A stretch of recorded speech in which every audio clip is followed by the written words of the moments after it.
Hey everyone, Rascal here. And Mama, welcome to our podcast. Today we're talking about a rather underrated take on the Nativity Story, The Star. This twist on the story of Jesus' birth is shown through the eyes of the animals that were involved, and a wishful thinking donkey who must protect Mary and Joseph from a hunter on their way to Bethlehem, portrayed by Steven Yuen. Right, and it's like, oh, that's an interesting choice. Yes. And they had a lot of celebrities in this movie. I mean, everybody was a star. They even had Oprah Winfrey, Tyler Perry, Tracy Morgan, and they just had so many Camels. people. Right? Yeah. There were so many people in this movie. It was like, who would you not put in here? It was great though, and the only thing that was a little difficult in the beginning is we kept hearing Keith as the donkey. Right. And so at first we laughed because all we could picture is Keith from Voltron, legendary defender. But after the first 5 minutes we got over it and we were into the movie for the movie being what it was. Right. And it was an interesting take, a humorous take, and toward the end, a lesson and values take on the traditional story. Right. And in most versions, you know, they'll have a live action animated Nativity Story. And this one decided to show it through all the animals that were there. And yes, there were animals at the Nativity, but you never really saw a story with them. They were just like, you saw the donkey that was with Joseph and Mary on their way to Bethlehem. And then when they were in the stable, you had the other animals. Well, in this version, the animals just came along as they were going. In this version, the camels weren't even part of the story. They were actually with the three wise men, and they all had attitude. Right. And the king has sent some big old hunter with wolves to kill the baby. I'm like, wait, when was this part of the story? Right. Like, I don't remember reading that in the Bible, and the wolves could talk, and they had their own story, and I'm like, where did this giant hunter come from? I remember this being in the story. Is this like the abridged version? I guess so. It's the only story with only the main one that counts, I guess. Right. But what was interesting to me was, what's the donkey's name? Bo. Bo. I'm like, what? Bo ended up in this story by a turn of events that happened with its owner.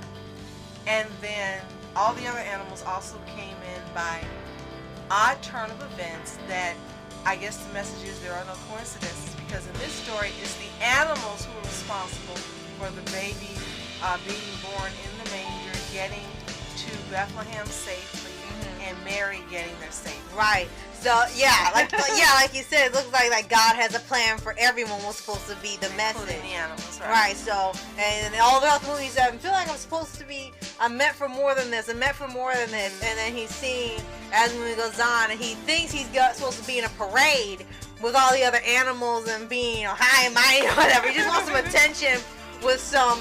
Look like a bird. A bird sounded like he's from New York. When New York hadn't even existed yet. They had a dove, and they had a really talkative sheep, and they had the two wolves. They had a really chatty chinchilla, and I guess all these animal purposes were part of God's plan as part of the movie. Right. It was a very fun take. We enjoyed it. We were a little skittish at first, not knowing how it was going to play out, but it entertained, it informed, and it gave this writer's his writer's spin on how he saw the animals played a part in one of the most famous births in recorded history. Right. So it ended up being very, very nice. Right.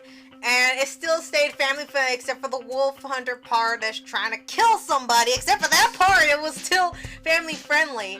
And for the way the animals talk, they can talk to each other, and they made it clear that the humans can't understand what the animals are saying. Because you would hear him talking to Mary, and then she would hear, "Mom, yeah, Mom." yeah. I'm like, I think that's the bad thing. You're hearing Keith, all of a sudden you hear a donkey. It's like, oh, that's offensive to Keith.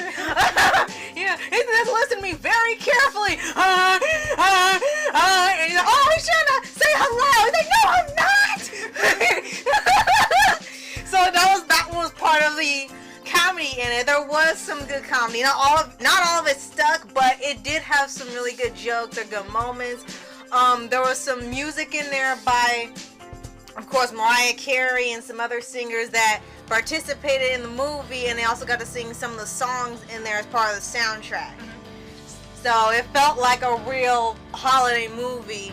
Yeah, you just have the birth of Christ, you have comedy, you have the animals, and you have Mariah Carey. That's all Christmas. Right. And you have Keith as the donkey. So I think what was great about this is that they took a chance on making they took a chance on making another Christmas movie, because there's a slew of them, and then you begin to see more live action than animated, and when you do see them, they all are the same. Right. So this one actually sticks out in telling, again, the story of how the animals played in, which hadn't been done before. That's if it has true. been done, let us know what the name of the movie is, and we'll watch it. But to our knowledge and my knowledge, this is the first. And I think there's a great cast of voice actors to be involved in this unique adaptation of the story. And maybe there'll be a 2. Maybe there'll be a 2 in how they got back to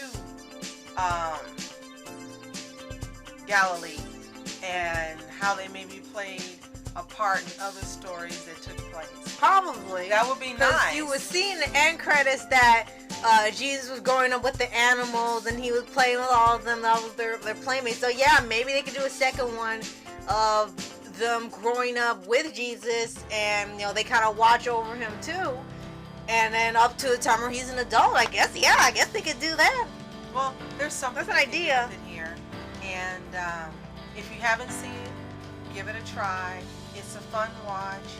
It's family friendly, and it may become part of your regular Christmas traditions from now on. Right. We actually saw this right after Christmas. No, actually a few days before Christmas. Okay. Yeah.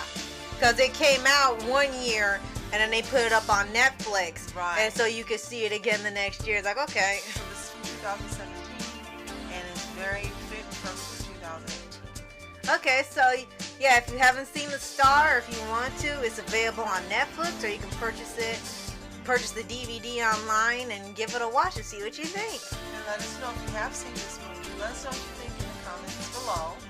And if you had a favorite character, whom it was and why. And of course, because it's Steven Yuen, my favorite is the donkey. Right. So thank you for watching. I'm Rascal. Since when? Aw, okay. I'm Master Entertainment. And I'm Mama Entertainment. Have a fantastic day. Peace. And reporters sitting flashing lights, trying to walk around, man, who the hell are you? What you wanna do? Well, man, it's on you. Man, it's on you. With her in my dreams, she was my queen. A castle in the mountaintops, rivers and streams. Plucking sunlight from the sky in my pocket, give it to you later on in the form of a locket.